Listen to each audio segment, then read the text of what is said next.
program amanyi kanisa ne Bishop David Kiganda okuva mu Christianity Focus Center Mengo Kisenyi ogenda kusimululwa mu mwoyo ne mubiri beerako wano ku UBC woka. Ibanda, Rakai, Sembabule, Lyantonde, Masaka, Mubende, Kingdom FM.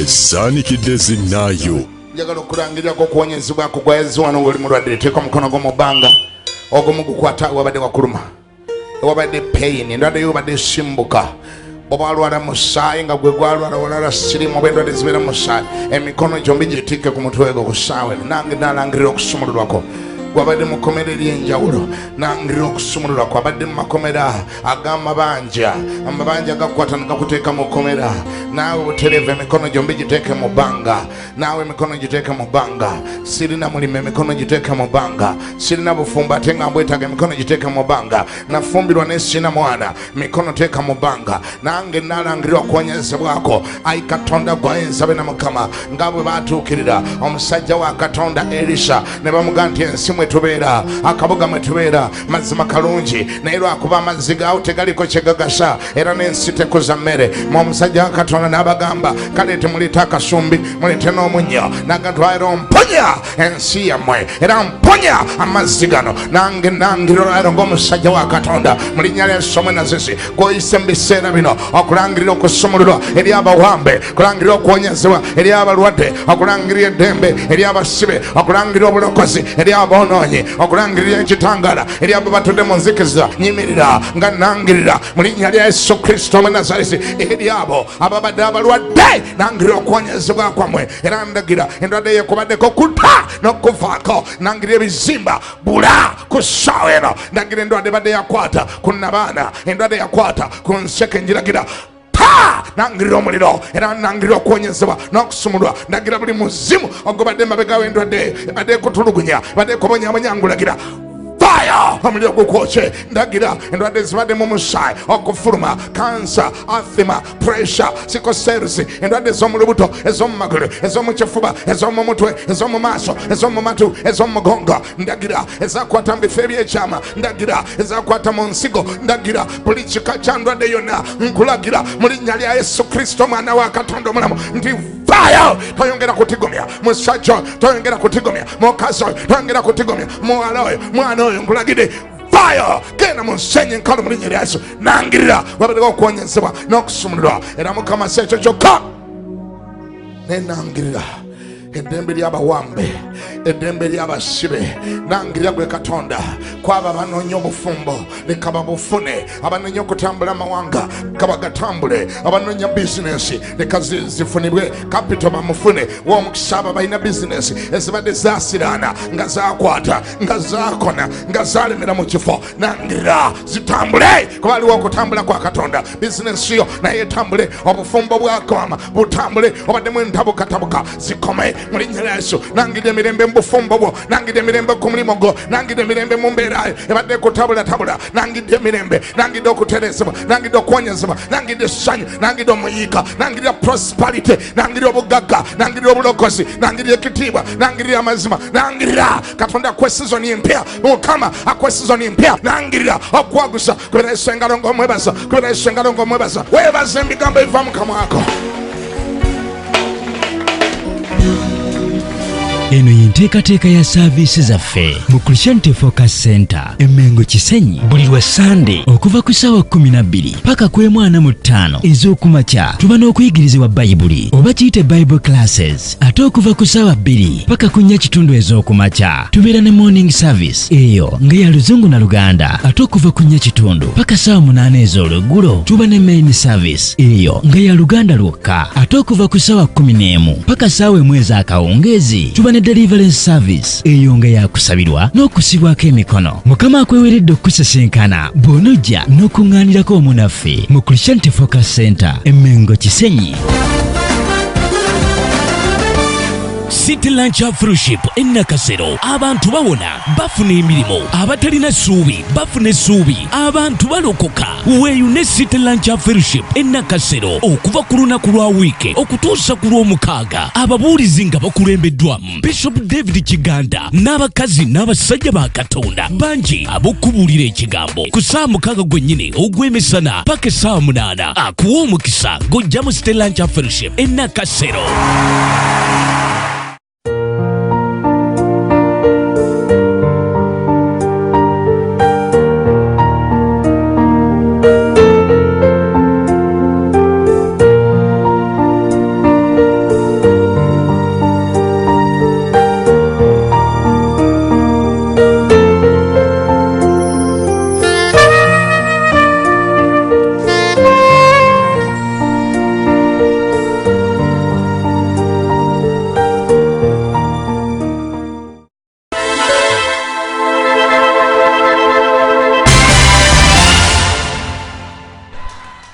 Amanya gange nze Kimbo wa Livingstone mbeera bulenga nakuwadde awentuula mbadde musamize nga ndi mu mulogo nakirabe mu Bayibuli nti nabadde mulogo myaka 15 kakati nalokose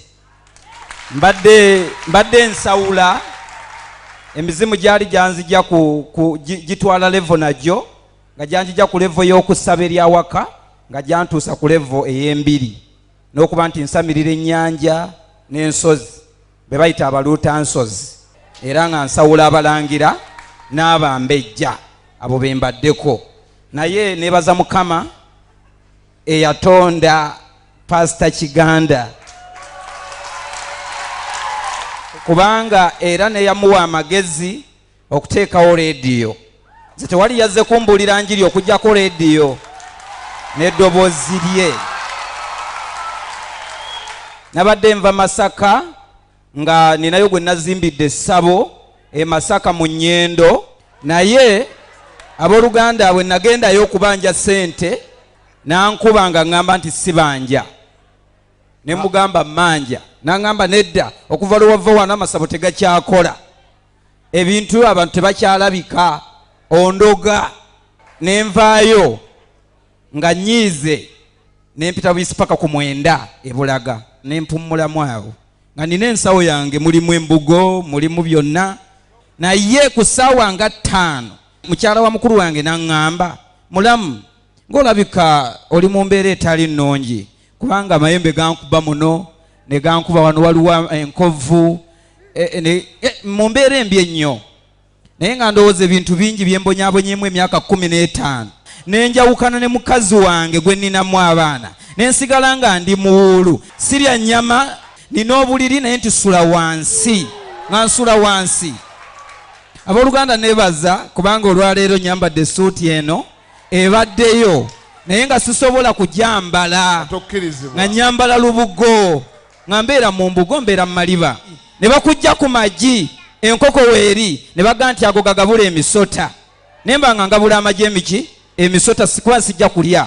Abooluganda nebaza Kingdom FM kubanga kwe kwayise eddoboozi eryandokodde. Mbadde nsawulira muno mu Kampala emyaka 15 naye nawulidde ekigambo musumba nga ayogera nga ndi mu ntebe neebase nyoleddwa nempulira ekigambo nga ayogera naye nadde ntambuza butambuza bwe nti kubanga nga simulinaako kiki kyonna nentuusa omulanga abo bonna era abali abawulira nentuusa omulanga eri mu bambejja n'abalangira nti nse olunaku olwaleero nalokose era ndi muntu wa Yesu. Abooluganda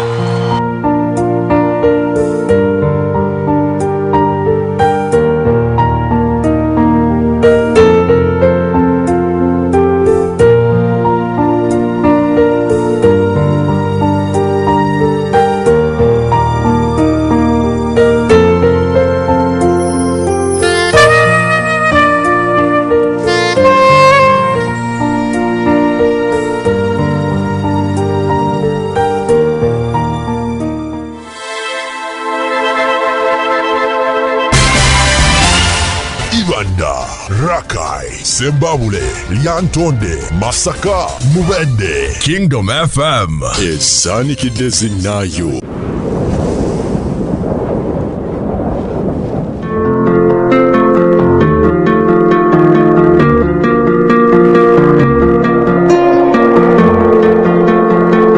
Emitawaana gyonna gy'owulira gye tulina olwaleero givudde ku kuba nti enjiri tekyabuulirwa, enjiri yalagajjalirwa.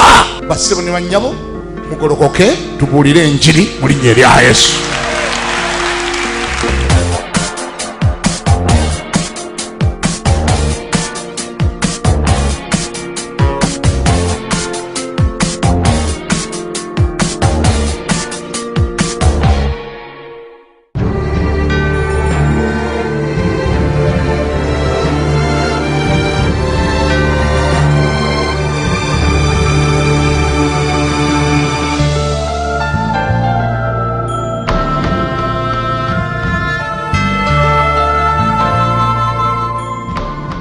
Nsanyuse mwena okubalaba mu linnya lya Mukama waffe Yesu. Ne Mukama tumwebaza abawadde amaanyi okujja era nammwe mwebala obuteeganya kujjanga bulijjo. Nabasuubiza okwogera ku bintu bibiri mu kimu nga njagala kulaga emigaso gy'okubeera omwesimbu era omwesigwa eri Katonda, ate era n'ebibi ebisiŋŋaanibwa mu butaba. Kati nno ng'olyoka osalewo.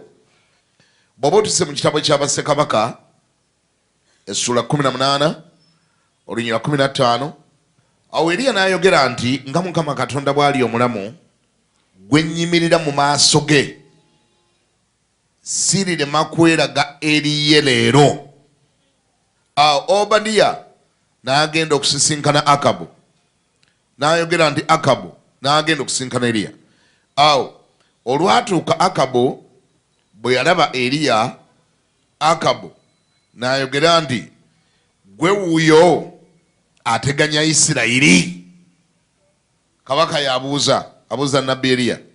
18 n'amuddamu nti nze sinnateganya Isirayiri, naye gwe n'ennyumba ya kitaawo mwe mugiteganya, kubanga mwaleka ebiragiro bya Mukama n'ogoberera Bayaali. Kale nno tuma onkuŋŋaanyize gye ndi Isirayiri yenna ku lusozi Kalumeeri, ne bannabbi ba Bayaali 450, ne bannabbi ba Basera 400 abalya ku mmeeza ya Yezeberi. Olw'amakumi 20. Awo Akabu n'atumira abaana ba Isirayiri bonna n'akuŋŋaanyiza bannabbi ku lusozi Kalumeeri.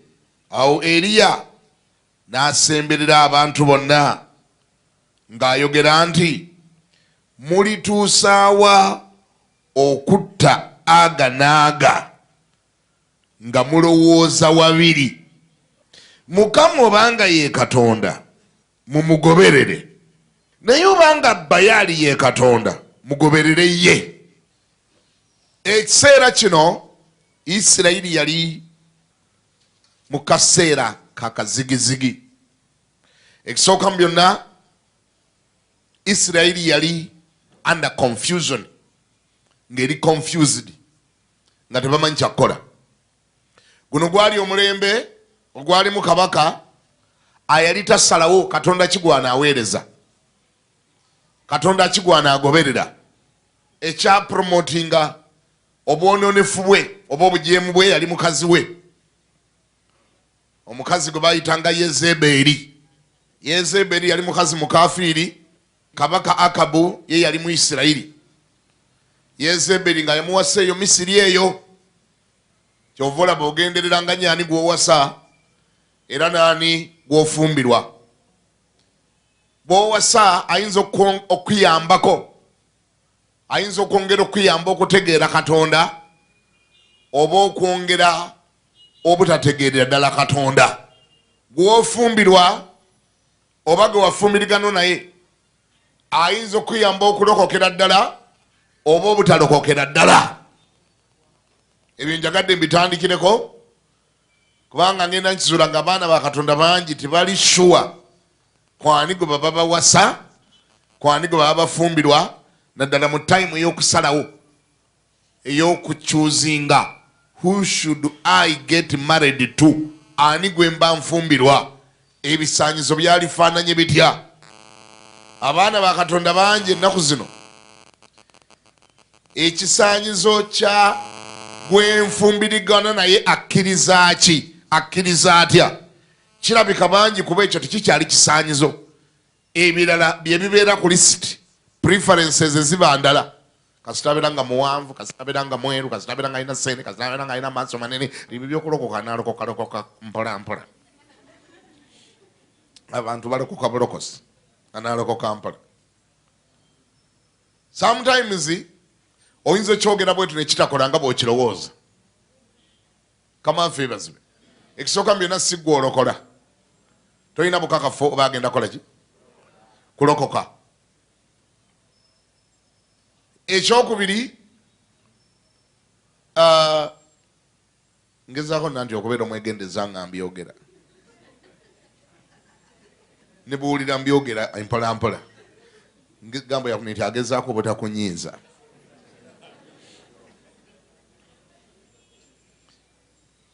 Amazima gali nti enkoko tesobola kufumbirwa mbaata, n'embaata tesobola kufumbirwa nkoko. Ebintu ebyo mbirabanga eby'omuzannyo naye birina challenges zaabyo. Wano akabugujjo ka laavu ng'ekyakuli bubye kulinye ku mutwe ng'ekulinga omwenge. Byetwogerako tobitegeera Katonda banga setaani. Kubanga olina kyotegesaawo okusimbula gye bujjaawo, waliwo ekintu ekyokukuta nakyo kyokukusa. Ogandi ekijja kijjenze kati bintu wetuuse oba analokoka mpola mpola, ajja kulokoka. Yesu ajja kumulokola, nze sijja kudda.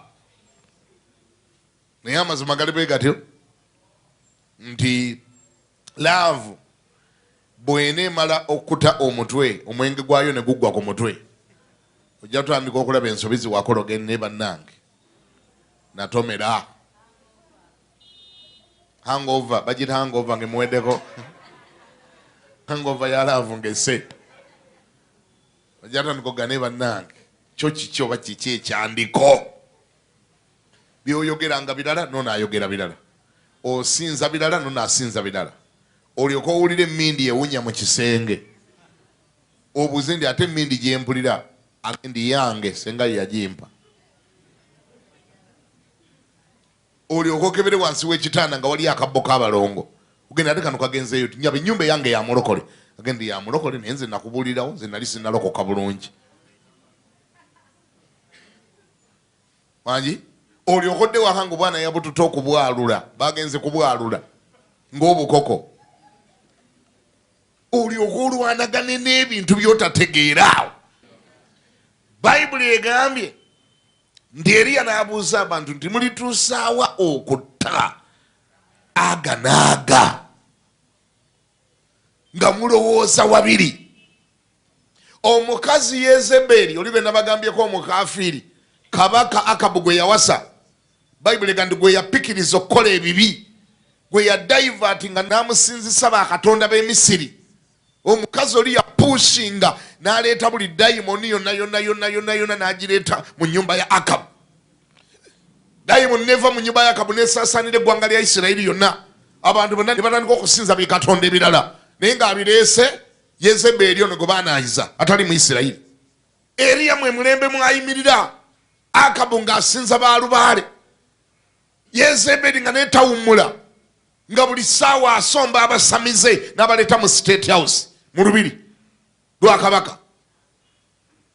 Yezeberi n'asolooza abasamize n'aweza bannabbi ba Bayaali abasamira 400, n'aleeterako bannabbi ba Basera 405, ne yeenyweza. Oli omukazi yali amaliridde okusamira era yasamira, n'ayonoonyesa Isirayiri yenna. Baneno kyovulaba omuntu ali mu kifo ekineneko bw'akola ekintu kirina okutunuulirwa ennyo, tekimala galekebwa bulekebwa nti kasita ye yekka yakikoze.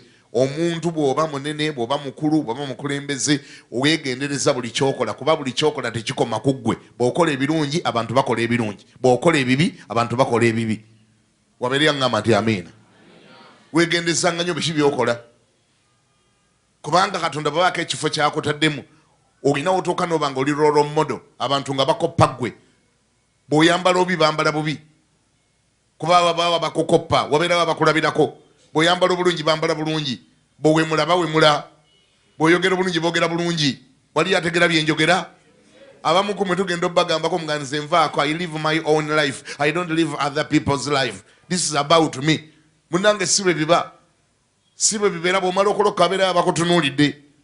Kyovula sometimes abamu tubalemerako noga nti tukuwalampye, naye nga tuba tukuwalampye kuba buli kyokola kiriko abakoppa, buli kyokola kiriko abagoberera, buli kyokola kiriko abawulira.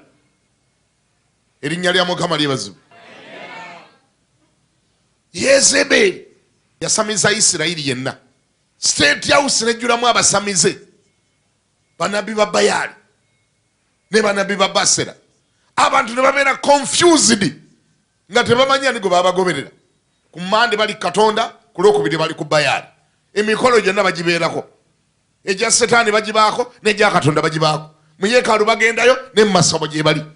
Abantu nga bali mu confusion etayogereka. Gwe mulembe Eriya mwe yayimirira n'alangira naga nti kati we bituuse Isirayiri ojja kuvunama ku maviiviigo osinze Katonda. N'olw'ensonga eyo enkuba tegenda kuddayo kutonnya okutuusa nga mumaze okugonda ne mukyukira Katonda. Enkuba bwe etaatonya enjala nejja myaka 3 n'ekitundu tewali nkuba. Eggwanga ne libamu enjala, amazinga gakkekwa, abafudde ne bafa. Katonda n'akwata attention ya kabaka Akabu. Akabu n'addamu kukategeera, n'atandika okubuuza enkuba eno yava ku ky'obutatonya. Ne bamugamba nti omusajja ayagisiba, ayagigamba tegenda kuddayo kutonnya. Bamuyita Eriya nabbi. Naga naye Eriya yakula ati oyo tetusobola mukwata. Abantu amu baakula bulala mu kifo ky'okwenenya ebibi byabwe, baagala kukwata babagambako. Mu kifo ky'okutegeera nti ndi mukyamu neetaaga okwenenya, ayagala kumanya ani yanjogeddeko. Omukole ki? Lwaki abuulira nsongamu olugalo? Lwaki ankoona mu njiri ye? Nabagamba dda nti enjiri yakulanga luguudo lwa ggaali ya mukka. Mu mateeka g'eggaali y'omukka bagamba nti eggaali y'omukka tetomera, batomera ntomere. Kituufu ekyo mu nnyambo esaagala kwogera bya Swakaba. Mwera gwe nva n'ogenda webaka wali muleerwe, twayina eva gyevudde n'ekutomera bwattu n'ekutula obufiififi, babulondalonda bakutwale bakuvunaane. Lwaki otomedde eggaali? Lwaki bagamba nti etomera?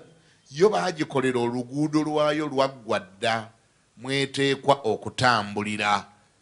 Gw'ova gy'ovudde ng'olulaba nti lwa ggaali yokka, terusheyalinga na muntu mulala yenna, terusheyalinga na bayisikolo, terusheyalinga na motoka, terusheyalinga na mayumba era bagazimba okumpi ennaku ezo baagamenyawo. Enjiri bweto bwe yakula. Abantu amu baagala bwe tuba tubuulira enjiri eno tuwete, bwe tuba tuukako enjiri bwe gyetambula bwetuukawo, kubanga ye yeebase mu luguudo lw'enjiri. Kakati ewete tugizzeyo tuti. Era kati mutuleetedde obuzibu, tubulira twegendereza. Kamanfe ebazibwe. Mwagala buli kaseera tuwete, bwe kutuukako ng'eweta, bwe kutuukako ewete. Enjiri teweta. Enjiri erina oluguudo lwayo mweteekwa okutambulira. Gambako nti amiina. Kyokola bw'oba toyagala ekukoone, totuula mu luguudo lwayo. Bino bye muwoza ankoona, pasita abuulira ankoona. Ekikulu akoona nnyo. Akoona ayina byaleetamawo ne bikkoona. Ate oluusi n'owulira nga obyagala byabuulira, naye ate oluusi akoona. Bw'oba okooyo kukoona, va mu luguudo lw'enjiri. Totuula mu kkubo lyayo. Kubanga yowulira ekkubo lyayo lye lino lyaggwa dda, liri mu Bayibuli, lyazimbibwa ku byuma. Balizimbisa ebyuma bifaanana bwe biti. Ebyuma babiyita toyendanga. Owulira ebyuma ebyazimba oluguudo okwetambulira babiyita batya?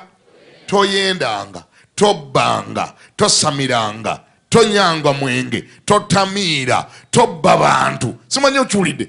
Tolimba, toyambala nkunamyo eri kusangawo okutomera. Tobye enjiri eba eri kusangawo n'ekutomera. Tosula mu biduula eba eri kusangawo. Tovuma, toyomba. Ate byonna biri kiriya byawandikibwa dda mu Bayibuli biri muli. Wiiki eri ewedde twabisoma ebikola by'omubiri bya twagamba bya lwatu baagala tiya mmeka 5:19 ebyo byolaba byebyuma ebyazimba leerwe enjiri kwetambulira. Gwe kyokola okebera mu bikebera oti n'obiraba n'oga nti okay ekyo sijja kukituulamu ejja kuntomerera bwereere n'otuula eno ebbali eri kusangawo. Dira olibeera n'olutalo ne pasita nti abuulira nkoona ekikulu atukoona hazisinze koona gwokoona era gwe tuvunaana omusango gw'okkoona enjiri gw'ogikoona gamba nti enjiri tennakoona gw'ogikoona. Ate era kankuwa amagezi awo owulira we babuulira ebirabika ng'ebikoona tovangawo wootuuliranga ddala n'enkyango dda. Ngambye bw'oba olikyuka obulamu bwo nga bulikyuka nga bulitereera togenda gye boogera by'oyagala okuwulira byokka. Beera ddala we boogera by'owulira ebikoona n'enkyango dda nalulingo dda lulibe dda kiribe dda oliwona mu linnya erya Yesu.